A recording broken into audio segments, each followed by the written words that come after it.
Assalamualaikum warahmatullahi wabarakatuh. Sebelumnya perkenalkan nama saya Billy Fadilah Ananda.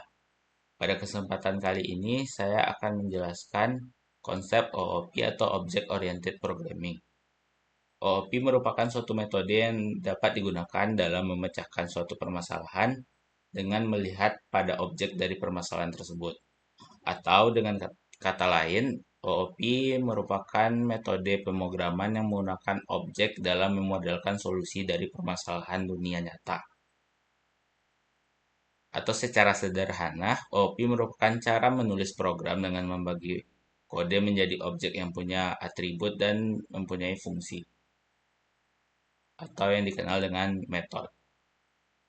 Kenapa OOP digunakan? Karena yang pertama, OOP itu reusable, itu kode dapat digunakan ulang lewat kelas atau objek, lalu OOP modular, kode menjadi lebih terstruktur dan terpisah-pisah.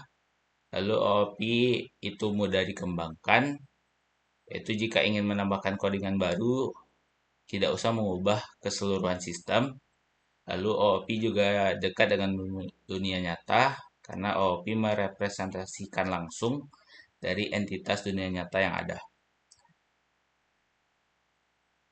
OOP memiliki beberapa komponen, antara lain ada kelas, objek, atribut, metode, ada konstruktor, dan ada destruktor. Mungkin yang pertama yaitu kelas. Kelas sendiri merupakan suatu entitas yang merupakan bentuk program dari suatu abstrak dari permasalahan dunia nyata. Di mana kelas sendiri bisa digunakan untuk mendefinisikan objek yang menyimpan data bersama-sama dengan nilai beserta perilaku atau behavior dari objek tersebut. Mungkin saya akan mencontohkan penggunaan kelas.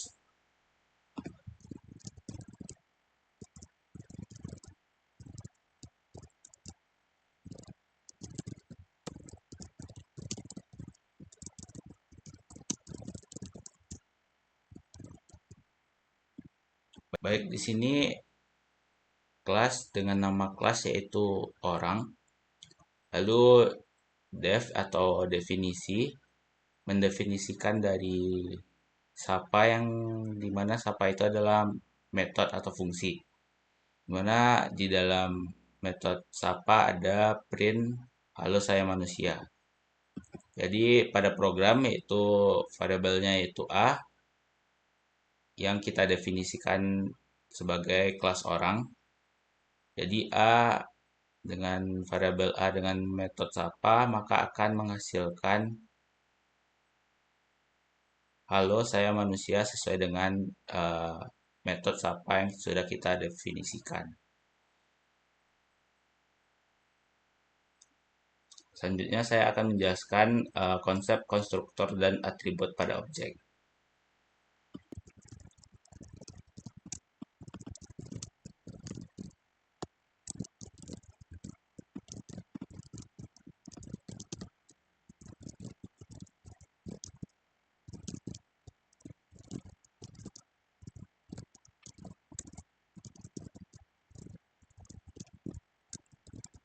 Baik, di sini yaitu konsep konstruktor dan atribut, di mana def init yaitu definisi init di sini merupakan konstruktor dan self di sini merupakan parameter wajib dari setiap konstruktor init. Lalu juga ada behavior atau metode lain yaitu perkenalan.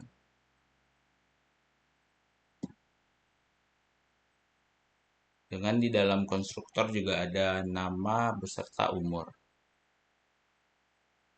Jadi jika saat dijalankan programnya, yaitu di sini ada variabel B dengan memanggil kelas orang dengan konstruktor init dan di dalamnya yaitu ada nama Andi dan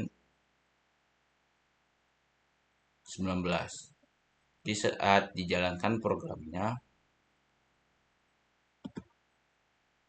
maka akan memunculkan metode perkenalan di mana Halo, nama saya Saf titik nama di mana itu sudah ada dalam konstruktor dan umur Saf titik umur tahun.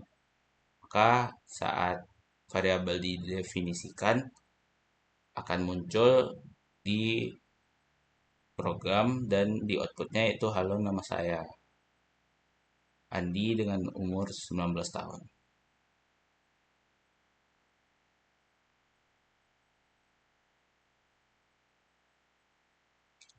Selanjutnya ada atribut pada kelas.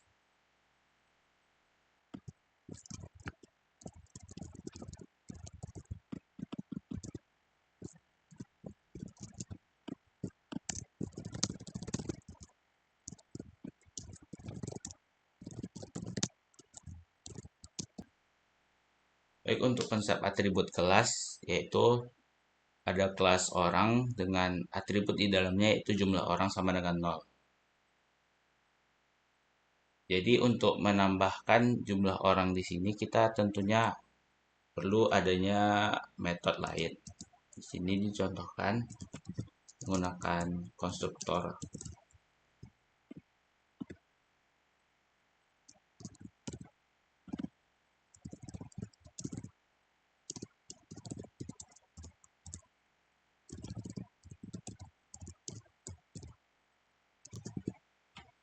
Jadi ditambahkan konstruktor di sini di mana jika konstruktor ini dipanggil maka jumlah orang akan bertambah 1.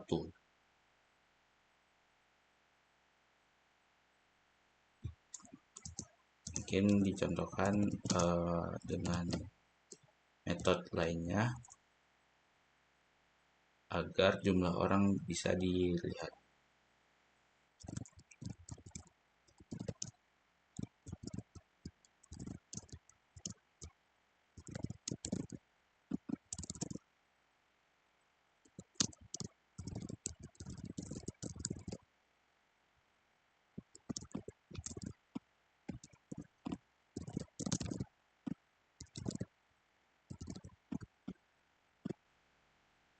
Baik, di sini setelah variabel C didefinisikan sebagai Andi, maka jumlah orang bertambah menjadi 1 sesuai dengan konstruktor yang telah dibuat. Itu merupakan konsep dari atribut di kelas, yaitu jumlah sama dengan orang sama dengan 0, dengan jika konstruktor dan variabel diisi maka nilai akan bertambah 1 setiap variabel ditambahkan. Selanjutnya itu konsep destruktor.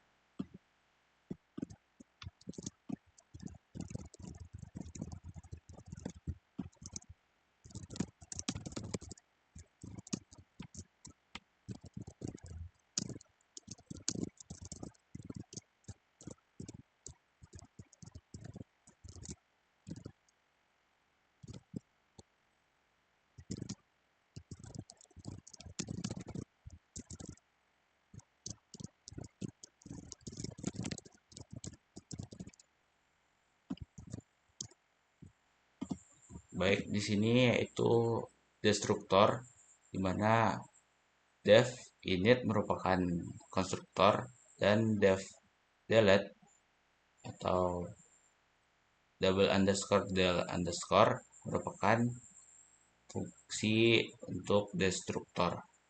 Di sini dicontohkan ada variabel dengan nama Rina dan dilakukan penghapusan. Maka akan seperti ini. Saat dijalankan, maka data dari DD akan dihapus dan akan melihatkan kalau data Rina sudah dihapus. Selanjutnya ada konsep inheritance atau pewarisan.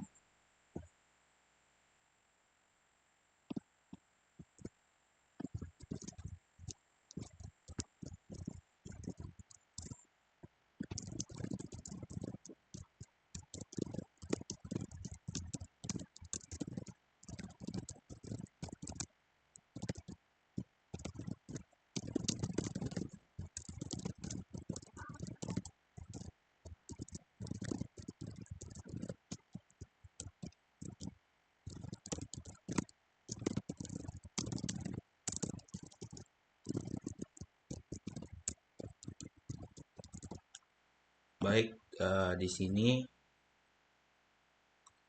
variabel P memanggil kelas mahasiswa di mana kelas mahasiswa di sini merupakan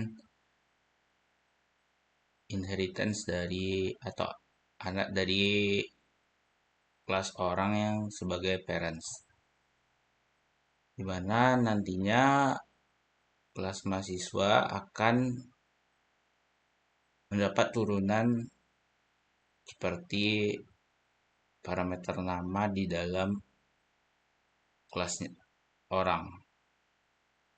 Jadi contohnya jika kita memakai metode aktivitas yang ada di orang, outputnya akan menjadi Andi sedang melakukan aktivitas. Tetapi ketika kita ubah menjadi belajar,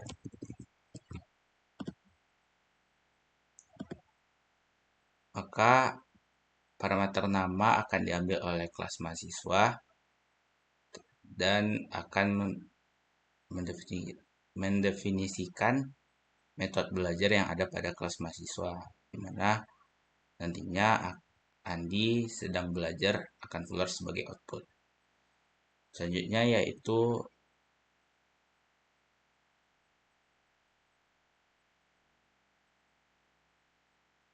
konsep super pada konstruktor yang ada pada kelas anak.